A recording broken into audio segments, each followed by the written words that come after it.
E chegamos para o último bloco de entrevistas e eu estou recebendo a advogada Samara Taide. Samara, aqui em Nova Friburgo existem casos de pessoas transexuais, travestis, que você presenciou, que viveu toda essa questão que você citou, principalmente no final do primeiro bloco? Não, De aqui em não. Friburgo eu nunca tive a oportunidade de presenciar, mas em outras comarcas sim, no Rio de Janeiro principalmente. Mas voltando ao ponto principal da nossa conversa, Sim, o preso, enfim, ele só tem a liberdade dele, né? É cerceada em função do crime que ele praticou, independente do crime que ele praticou. Então, eu rogo muito às pessoas e aos meus alunos, principalmente diante dessa rechaça que todos temos com relação ao encarcerado, ao preso, a pessoa que tenha cometido algum crime, vamos nos colocar no lugar dele. Será que eu, Samara, mulher, posso ser encarcerada junto a presos masculinos? Com relação a isso, a lei é clara. A mulher não pode ficar no cárcere tanto de forma provisória como de forma definitiva com homens, tá? Nem a criança e o adolescente com adultos. Todas essas prisões são colocadas em separados. E também não podemos aqui tampar o sol com a peneira. Nem sempre o transexual consegue colocar o seu direito na realidade, não consegue cumprir o seu regime prisional. por que Então, que o que não ocorre? consegue? Porque Existe não também. tem lei, porque não tem advogado, porque ele não consegue simplesmente fazer um requerimento ao juiz. Então, ele vai ser Entendi. encarcerado numa casa de Na casa de custódia custódia? Aham. masculina, por exemplo. Então, o que nós vemos? A maioria da população não conhece, né? E alguns operadores do direito também que não se dedicam à área criminal não conhecem uma penitenciária, uma casa de custódia, né? Um presídio lá dentro, na verdade, como ele é.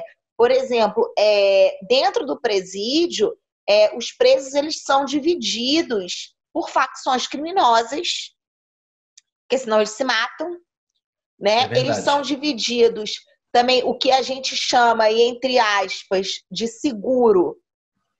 O que é o E, seguro? É um pavimento dispensado a, a, a pessoas que praticam, que são condenadas por estupro e policiais, porque essas policiais. pessoas têm policiais também condenados, porque eles, consequentemente, vão sofrer as consequências dentro do presídio. E o que já lendo sobre o tema, inclusive os transexuais, os travestis, já foram colocados nesse chamado seguro por falta de uma adequação carcerária para eles.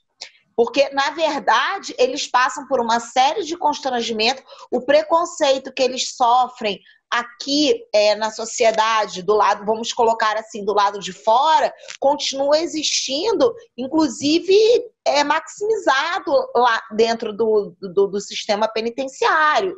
Então, eles têm que ser protegidos de alguma forma. Li casos, inclusive, relatos de violências psicológicas e de violências físicas cometidas contra pessoas transexuais nessa vertente. E aí você imagine a nossa realidade.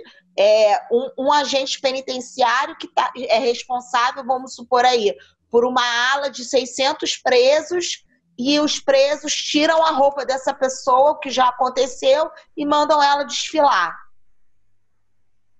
Como É um essa pessoa constrangimento vai terrível. fazer? Sim, e como é que o agente Hum. penitenciário vai fazer? Ele vai pegar. Se ele for um agente penitenciário sacana, ele vai ficar lá batendo pau, muito bem, muito Não, eu não bem. digo nem por essa vertente. Eu digo que é um contra mil. O que ele pode fazer é pegar, sair correndo e os outros presos. Você entende a complexidade Sim. da A questão? desumanidade. A desumanidade. E aqui a gente está falando dos princípios, comecei falando, de princípios constitucionais e princípios também do direito penal que devem ser respeitados.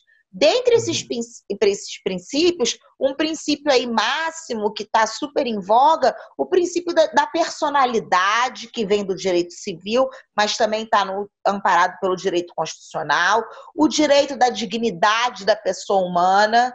A pessoa humana merece ser tratada com dignidade.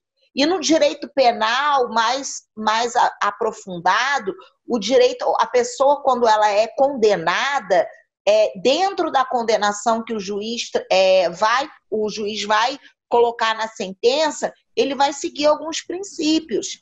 Dentre eles, o princípio da individualização da pena.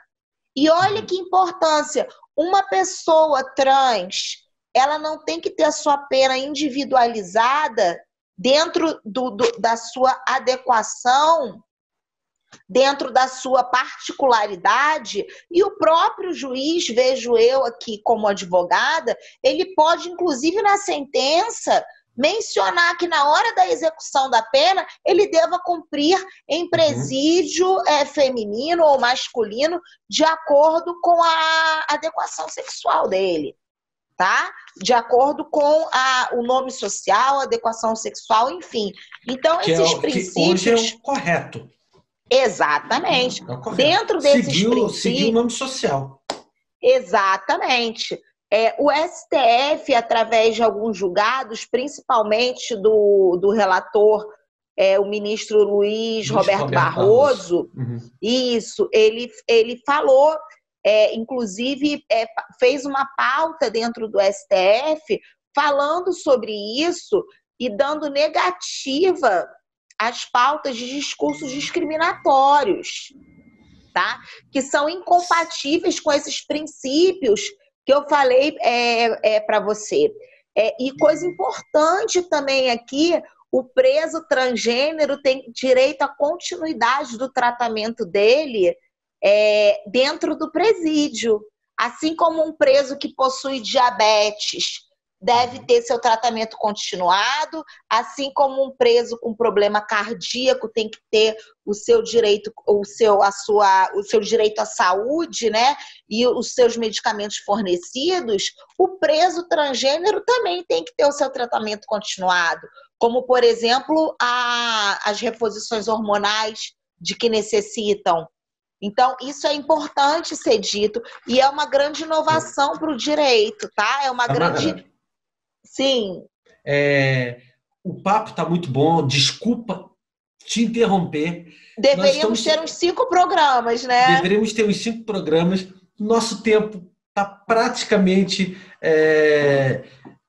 chegando. Eu posso fazer um agradecimento, então, já que estamos no final? Estamos bem no finalzinho, porque senão o nosso link vai cair. Tá, tá bom, então.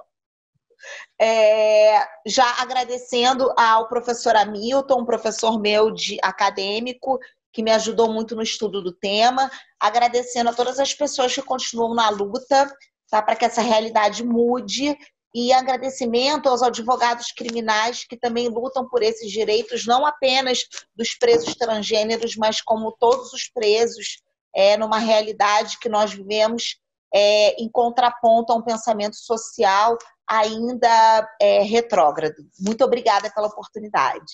Samara, muito obrigado pela sua participação. Espero que você possa voltar, com certeza. Só uma pauta, uma confusão que você vê aqui no Entrevistas para participar. Eu não deixei você falar nada, né? O importante, quem fala é o convidado. O entrevistador só faz a mediação.